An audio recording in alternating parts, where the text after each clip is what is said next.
Well, hello all my YouTube friends. Welcome back. If you are joining us for the first time, welcome. My name is T and this is my YouTube channel, Crumpus Tea and Sewing.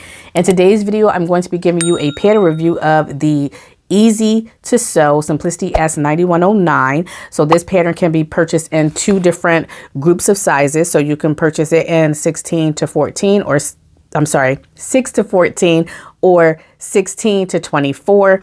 It has 4 different variations of a wrap skirt, and I made view D. And so I'll put an image here so you can see what the pattern looks like. And before we get into the full pattern review, I want to go ahead and thank Minerv for sponsoring me this fabric so that I can actually make this project. So I'll make sure that I put in the description box below the details for the link so you could go over and check out the fabric. You can go over and look at the fabric in more detail and then also see what it has to offer. And then also if you desire to purchase it, you can go ahead and purchase you some of this gorgeous fabric. All right, so I made view D. So this is the version with the tie belt. However, I didn't have enough fabric to make the tie belt, but I did do that version, and I'll tell you why that version is different than all the other versions, even though it features a tie belt just like views B and A. So for view D, it has a button on, actually it has 2 buttons on the waist belt, and that button will be for your closure because this is a wrap dress. With this particular version of view D, you have 1 button on the inside of the waistband and 1 button on the outside of the waistband, and you wrap your skirt that way. So it's very, very simple and easy. I really like it. I think it's very advanced, beginner friendly, maybe even beginner friendly, simply because you have 2 buttonholes that you're going to be putting on the waistband.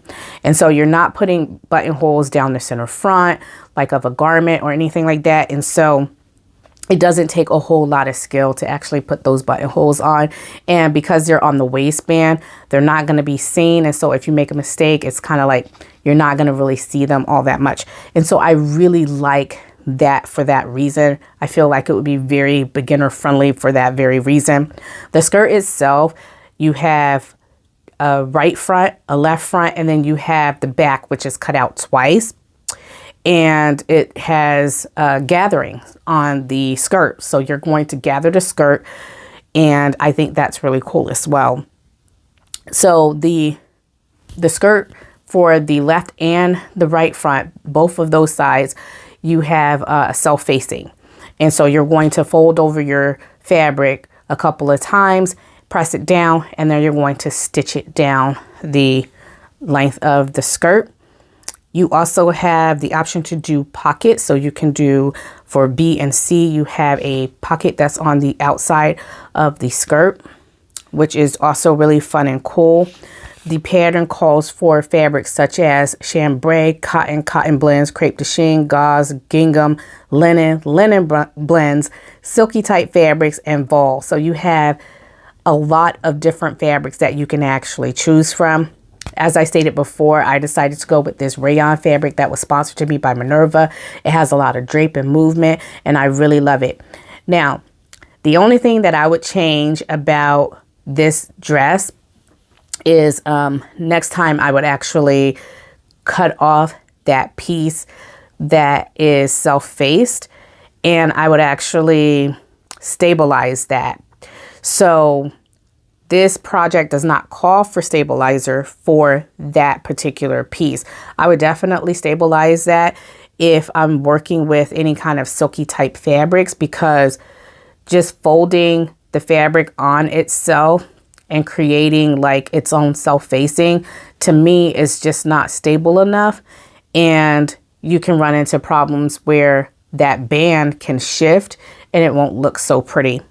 So mine did not shift very much, thank goodness. However, it did give me some thought into what I would do next time I would go into a project if I'm making something with this skirt pattern, like if I'm using a rayon or if I'm using a silky type fabric or a charmeuse or anything like that. I would definitely think about using a stabilizer for sure. So that's the only thing that I feel like I would have to caution people about this pattern. Now, if you are doing the variation view B, you can make a belt for view B, and that variation calls for a pair of D rings. So you need a 1.5 inch wide D rings. If you are making views, let's see, A and D, you just have a sash. So you don't have any notions or anything like that. You just would cut out your sash pattern piece from your fabric. So I didn't do the sash. Like I said, I just did not have enough of fabric to actually do that version. So I decided not to do the sash for my wrap skirt. Now this pattern comes with 8 pattern pieces. And so you don't really have to worry about it being like a really big project, and you're not using all those pattern pieces either. So I use the waistband. So, and you have one long piece for your waistband. So you have your waistband, you have your skirt front on the right, and then you have your skirt front on the left. So those are 2 separate pattern pieces. Then you have your skirt back as well.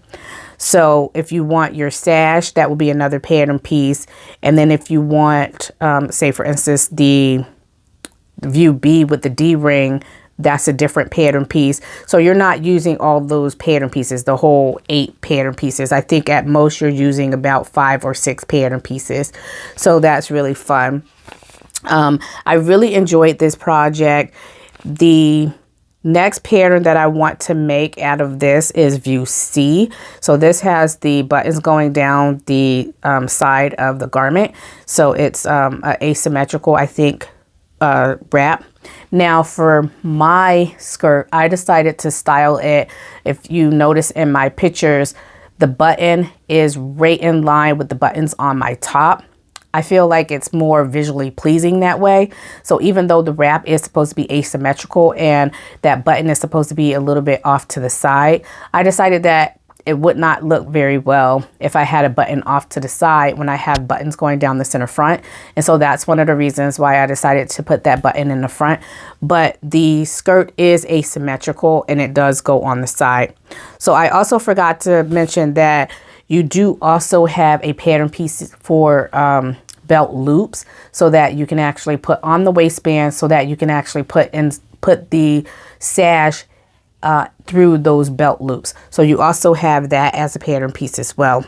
So overall, I really enjoyed this pattern. I would definitely recommend this pattern for beginners and advanced beginners. I would definitely recommend views A, B, and C for beginners.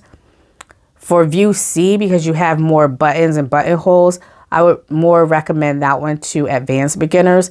However, if you are ambitious, like I always say, a beginner could definitely sew that up as well. You just need to practice on making yourself buttonholes. So again, the only advice that I would actually give for this pattern is if you are making this pattern using a silky type fabric, I would definitely cut off that self-facing piece, add seam allowance on my skirt on both the left and the right side, and then use that self-facing piece as an actual facing and apply interfacing to that facing piece, and then sew that piece onto my skirt, both the left and the right, and then fold it over and then put the buttons on, just so that I can have more stability, especially, like I said, for those silky type fabrics. And I'm really surprised that they didn't do that, since they actually mentioned that you can use silky type fabrics in here. I know that would add another pattern piece, but I feel like it would be better in terms of like sewing instead of actually like just folding the garment in on itself. The other thing that you can do is, instead of cutting that piece off and creating a whole nother piece for your facing, you can actually just stabilize that piece as well and then fold it over that way. So either way would work. But I definitely would say stabilize that front section. Otherwise, it won't look too well. So anyway, I really like this pattern and I really like the way that it sews up, and I definitely recommend it for beginners and advanced beginners. It's very easy to sew. I had fun sewing it. And if you have any questions or comments, you can always leave those comments in the comment section below. If you have made this garment before, please comment below and tell us what your experience was like sewing this. Did you have a positive experience or did you have a negative experience? Would you sew this pattern again? Would you recommend this pattern for beginners and advanced beginners? All right, everyone, thank you so much for tuning in to today's video. And yeah, make sure you comment below if you have any comments or suggestions. All right, my friends, thank you so much for stopping by and tuning in. If you had fun today, please make sure that you give this video a big thumbs up. And if you haven't done so already, please make sure that you subscribe to the channel and make sure you turn on the notifications so you can receive notifications when I upload my videos. I hope you all have a blessed and happy day. Until next time, stay creative. Bye.